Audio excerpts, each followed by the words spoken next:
purpose was very clear. They just wanted to get technology and money from the West.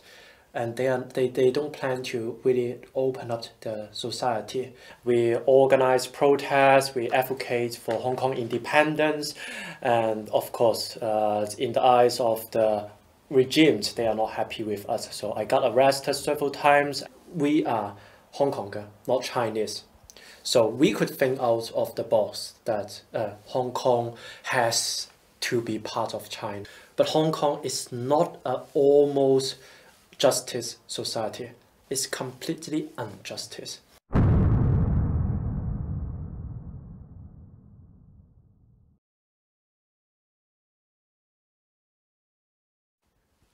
Hello, in today's talk I have an honor and pleasure to talk to Ray Wong. Thanks for having me. Nice to meet you. Nice to meet you too. You are Hong Konger and freedom fighter. Right. I would like to talk about these political issues happening in Hong Kong recently. Could you briefly introduce yourself? Sure. I founded an influential activist group called Hong Kong Indigenous back in 2015. We organize protests, we advocate for Hong Kong independence, and of course, in the eyes of the regimes, they are not happy with us. So I got arrested several times, and in 2017, because of the political persecutions, I had decided to flee Hong Kong and sought asylum in Germany. Since then, I have become the first political refugees from Hong Kong in a European country. Could you say something about the recent history of Hong Kong, about the transformation of the system? When it happened and why? Yeah, so before 1997, Hong Kong was a British colony. It drove around 150 years of the colonial administration. The British government established a very well-functioned societal system in Hong Kong. We have rule of law, we have free markets, we have freedom and rights. But Hong Kong people at that time, so first the Chinese government wanted to take back Hong Kong, and the British government believes that this is indefensible, so they started to negotiate with the Chinese government. And at that time, Hong Kong people were very worried because a lot of Hong Kongers at that time were actually refugees from China. They are afraid of the authoritarian regime. And now if the British government is going to return Hong Kong back to the Chinese Communist Party, then they probably will flee to somewhere else. So in order to reassure them, the Chinese Communist Party invented a new system called one country, two system principles. So they promised to keep the system, the original system, political system of Hong Kong, yes? Exactly. Except foreign affairs and defense affairs. Hong Kong people could rule Hong Kong, and we enjoyed a high degree of autonomy. But we know that after 15 years, 20 years of the handover, the Chinese Communist Party didn't really want to uphold its promise. They slowly infiltrate into the society, buy our politicians, and insert power directly through the reinterpretations of our basic law. So after the anti-government protests in 2019, the Beijing government has already, so to say, fully controlled Hong Kong. So the pivoting point, I mean the change, it was 2017. 2019. 19, Yes. Okay, and you started really to protest. Yeah. Yeah, could you describe a little bit the Hong Kong before this time?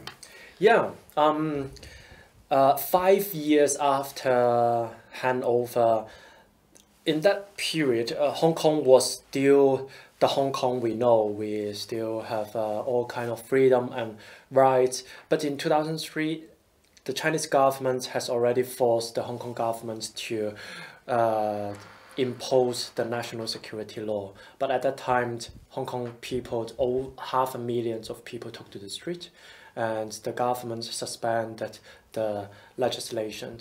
But after that protest, the Chinese government has become aware that Hong Kong people will never truly be assimilated into the Chinese culture, into the Chinese society. So they take control through infiltration. And for example, the Hong Kong government wanted to introduce a national education curriculum, according to which democracy is worse than the one-party system in China, and democracy actually would create chaos, blah, blah, blah. So Hong Kong people were gradually waking up. People realized that one country, two systems actually couldn't protect our way of life, and people get more political and more political. In 2014, we had the first ever civil disobedience called the Umbrella Revolution. We wanted universal suffrage. We wanted a full democracy in Hong Kong, which is actually promised in our basic law, but the Beijing government rejected, and since then, especially young people get more and more radical. Like myself, I advocate for Hong Kong independence because I know that under the CCP regime, we could never enjoy the rights and freedom we deserve. Yeah. So how the transfer looked in reality? I mean, they promised that you will keep your political system, but how was it in reality? In reality, actually, it's the change, at least before 2019, wasn't really that significant because the Chinese government skillfully infiltrate the society through very sacred means. Like they gradually buy some pro-establishment politicians, and through those politicians to influence the civil society and to impose more restrictions on pro-democracy civil society. And in the last 20 years, we know every year something happened, but nothing really too big. One example is the national anthem law in 2017. People at that time just think, yeah, just some law to regulate people's behavior when the national anthem is sung. But gradually, the state security apparatus makes use of this law to restrict the freedoms of people. And after the 2019 protests, the Beijing government imposed a national security law in Hong Kong. With this law, the government could already arrest and send people in prisons on any grounds they want. So they want to rule by force. Yes. And change your political system and the whole country. So may we say that Hong Kongers did not like the transformation?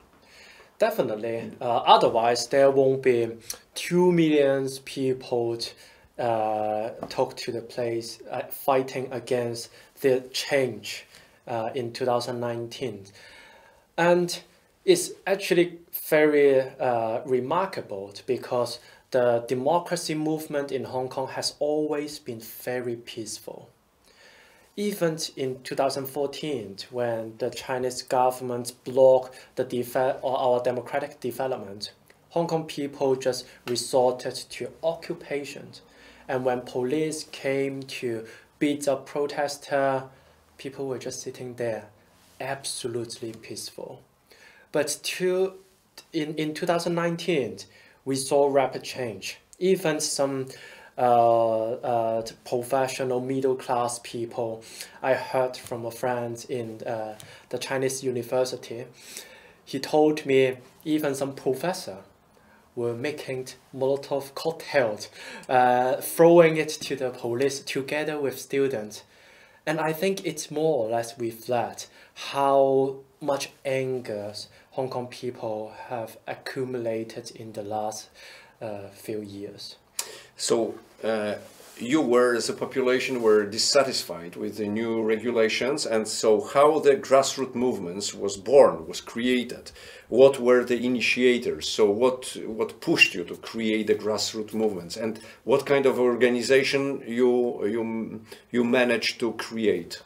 Yeah, the civil society in Hong Kong has always been very active. We have different kind of civic organization concerning various topics, from animal rights to political rights to LGBTQ. The dominant pro-democracy civic organization at that time, before 2014, mainly focused on the promises in the basic law. So they fight for the universal suffrage, they fight for the political reforms of the system. But after the Umbrella Revolution, we know that there is no hope in the system. The Chinese Communist Party would not allow us to gain anything within the system. That's the ground on which my organizations emerged. After the peaceful occupation movement, we asked ourselves a lot of fundamental questions, like, why are we Chinese? Why should we accept one country, two systems? Why should we stick to civil disobedience? And we have our own answers to these three questions, and the answers are the ideology of my party. So first, we believe that we are Hong Konger, not Chinese. So we could think out of the box that Hong Kong has to be part of China. The second question, why should we accept one country, two system? We realize it no longer works. So we have to look for an alternative. Then what is the alternative? Self-determination and Hong Kong independence. And the third, civil disobedience.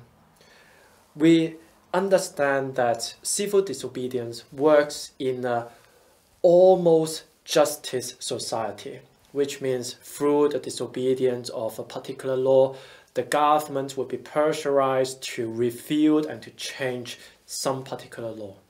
But Hong Kong is not an almost justice society. It's completely injustice. The government is not elected by the people. The chief executive was just elected by 1,200 people. How could he or she be representative of the Hong Kong society? So if civil disobedience is not an answer, then maybe referendum or something more radical should be the answer.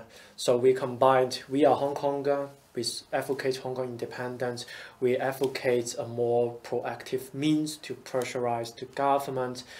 That's the ideology of my political party, Hong Kong Indigenous. And after the establishment of this group, we organized a lot of protests. We had clashes between the protester, our members, and the police officer. And 1 year after our establishment, we participated in the by-elections of the Legislative Council, so basically the Parliament of Hong Kong. We won 15% of the vote. It's very, very unprecedented because our group was just established for 1 year. We all are teenagers. At that time, I was just 22 years old. But still, we won 15% of vote, which is around 66,000. And at that moment, we know that Hong Kong society crave for changes, crave for something new. Then we continues our work, and we could see the influence in the movement in 2019. Like now, our ideology has already become the mainstream ideology of the Hong Kong pro-democracy movement. We are no longer Chinese, we are Hong Konger. We ask for Hong Kong independence. I still remember the day, a day before the implementation of the national security law. Everyone on the streets in Hong Kong was shouting, "Hong Kong independence, the only way out." And yeah, in the protest in 2019, we saw protesters throwing Molotov cocktails and no longer being dogmatic to the civil disobedience principles, which enables us to create much bigger pressure on the Chinese government and draw more attention from the international community, which is of essence of civil movement. Okay, so you use some kind of methods, and nowadays we are in 2022. We can say that you have lost. Yes, in some sense we have lost because our 5 demands... This is not the point of my question. Yeah. My point is that I would like to ask you, so you undertook some kind of methods to fight, to show that you are against the new law introduced by the Chinese Communist Party. So you used a variety of these methods, and let's say you are lost. So these methods were inefficient in some extent. So what this situation taught you? Do you draw some conclusions? I ask you about these conclusions. What would you change if you have the next opportunity to protest? I think in a revolution, especially against such a huge authoritarian regime, we have to use whatever means we have to fight. And in the context of the movement in 2019, I would say people had done their best. I would say it was the right thing to do. But in the context now, yes, we didn't gain anything. But we woke up the West to the threat posed by China. We let the rest of the world know that the Chinese Communist Party isn't the party that they expected, because before the movement in Hong Kong, the mainstream political scientists in the West still believe that through more trade, through more engagement with China, China will eventually become a free democratic country. In German, they even have a term, Wandel durch Handel. But in our movement shows the West very clearly that no, China is not going to change. The essence of a communist party remains unchanged. Yes, in the last 2-3 decades, China opens up a bit, but only in its economy. But the purpose was very clear. They just wanted to get technology and money from the West, and they don't plan to really open up the society.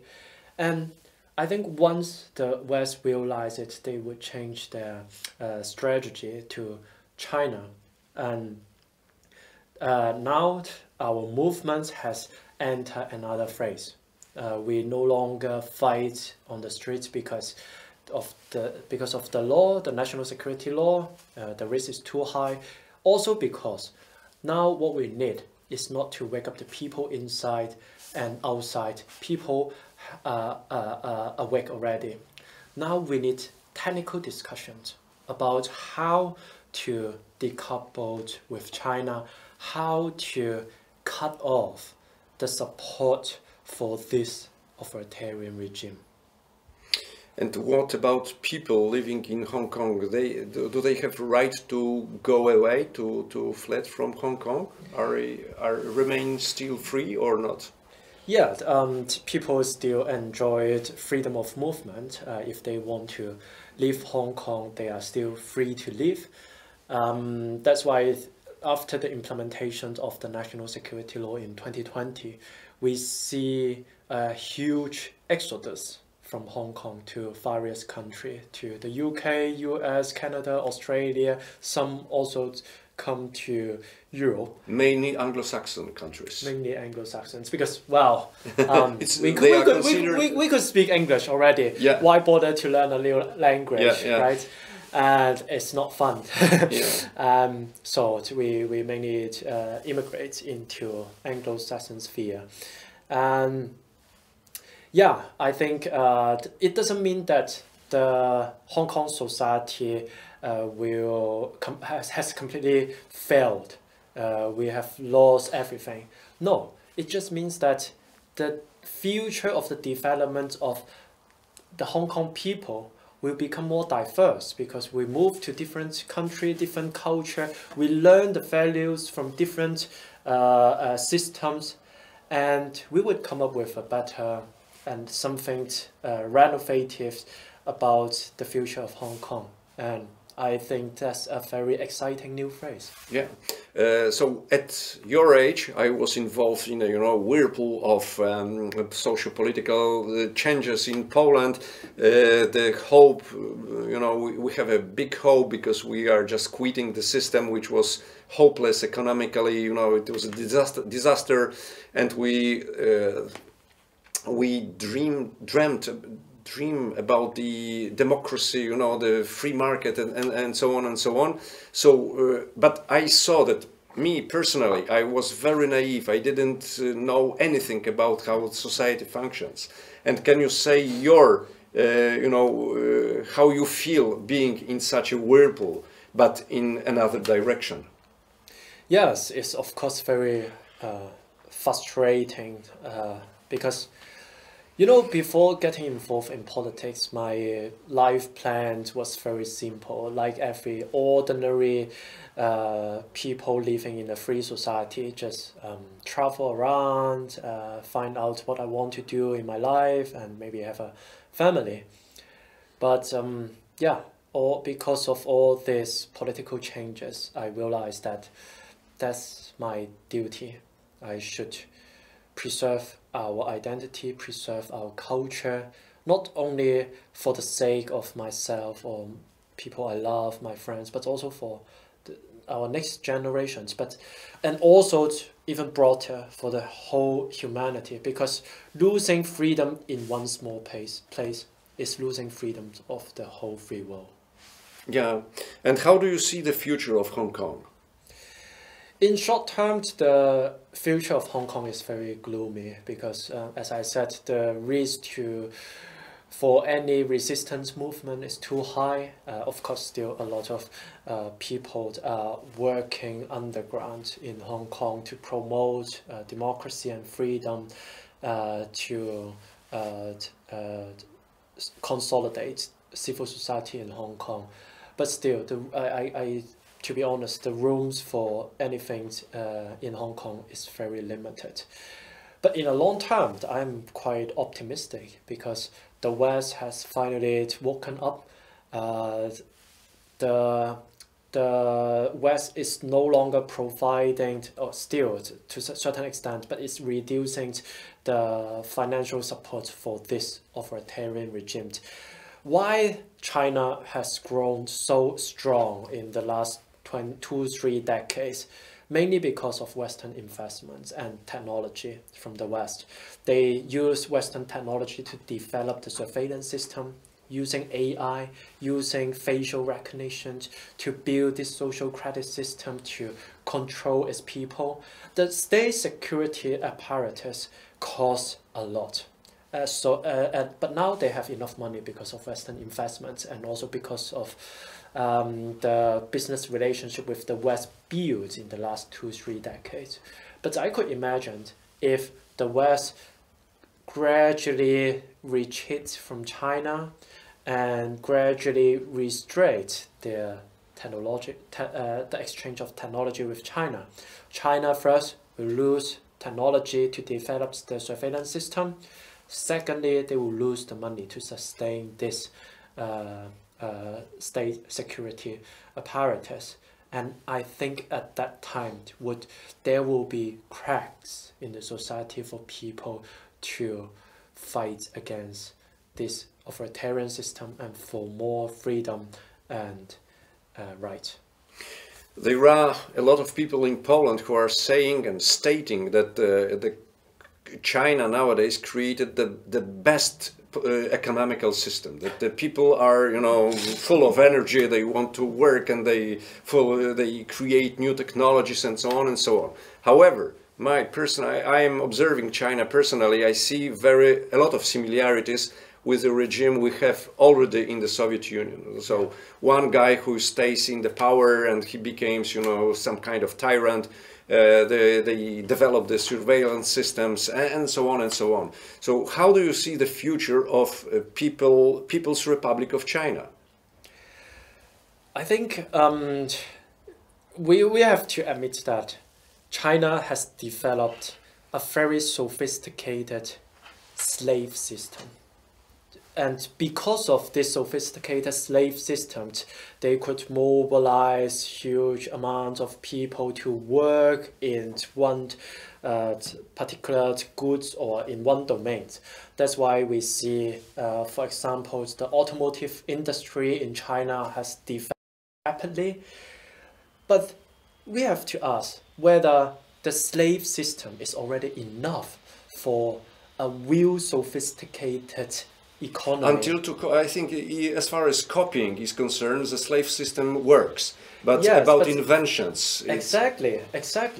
They have to have something to copy. And as I said, they got technology from the West. And if the West finally decides not to provide technology to China, then they have nothing to copy. And in a closed society, there is no room for any creativity and invention. Then China will slowly die out. I think the future of People's Republic of China there is only one way for the future.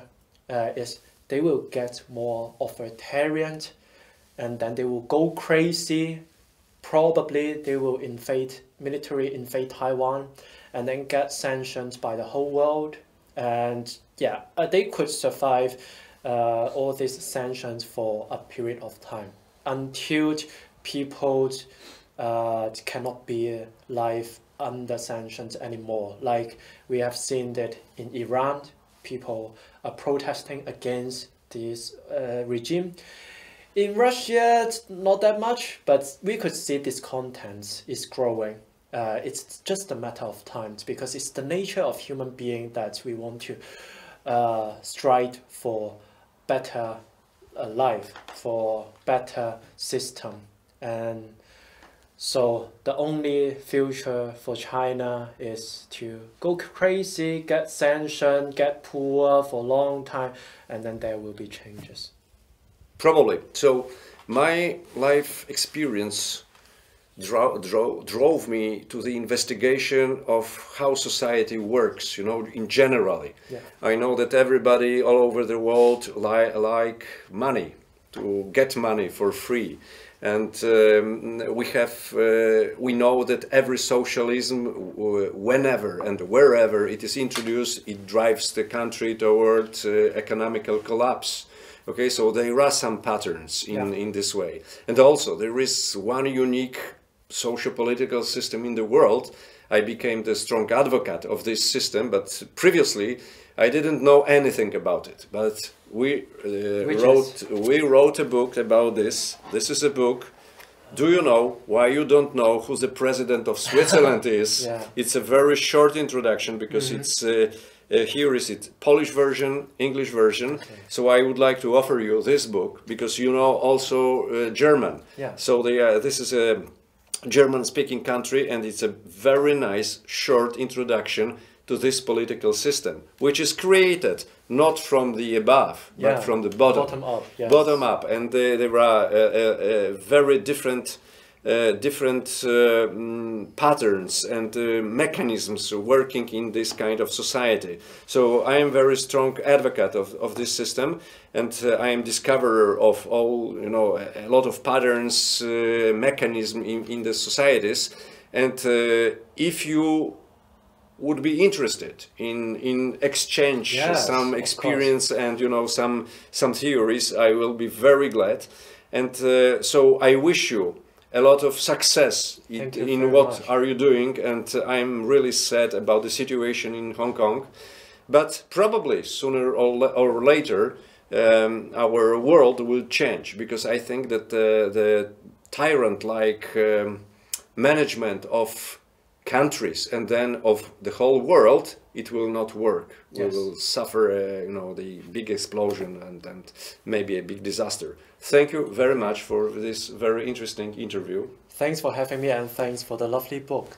Good luck. Thank you. You.